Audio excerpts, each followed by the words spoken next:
Ôi bi bay ta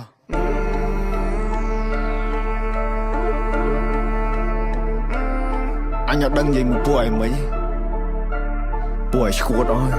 buổi slap ball thì đã sắp thay thó let's do it ខ្មែរថៃដីខ្មែរអត់ត្រូវការអ្នកណាមកថៃជំនួសពួកចោលឆ្លៀនពៀនបើមិនងាប់ក៏វាឲ្យរបួសតជំនាន់អ្នកចោលសៀមរឿងសង្គ្រាមគឺវាឃ្លានហួរដើម្បីដល់អំណាចស្រ័យជេរចាចអញខ្មាស់គេជំនួស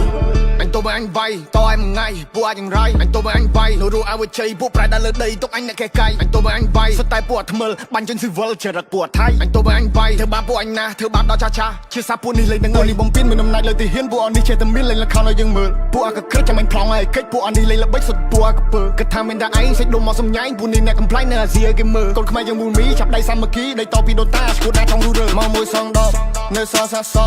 អត់មានអ្នកកងប់លើដីខ្មែរអត់មានអ្នកហែពួកអាបសោអញមានឈាមខ្មែរដូនតាអញថែដល់ទីបញ្ចប់ពួកនេះលប់ឡាយមានសាសនាដែរតែធ្វើដោយលប់1 2 3តា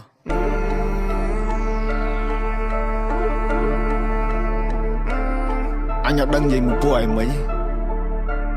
ពួកឯងឈួតអើយពួកឯងស្ដាប់បលនេះដាក់ subtitle let's do it ខ្មែរថៃដីខ្មែរអត់ត្រូវការអ្នកណាមកថៃជំនួសពួកចោលឆ្លៀនពៀនបើមិនងាប់ក៏វាឲ្យរបួសតជំនាន់អ្នកចោលសៀមរឿងសង្គ្រាមគឺវាឃ្លានហួរដើម្បីដល់អំណាចស្រ័យជេរចាចអញខ្មាស់គេជំនួស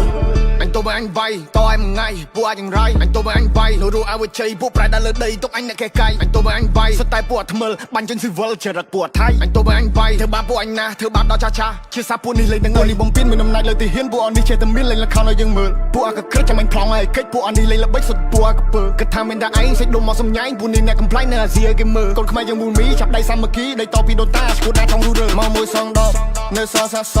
អត់មានអ្នកកងប់លើដីខ្មែរអត់មានអ្នកហែពួកអាបសោអញមានឈាមខ្មែរដូនតាអញថែដល់ទីបញ្ចប់ពួកនេះលប់ឡាយមានសាសនាដែរតែធ្វើដោយលប់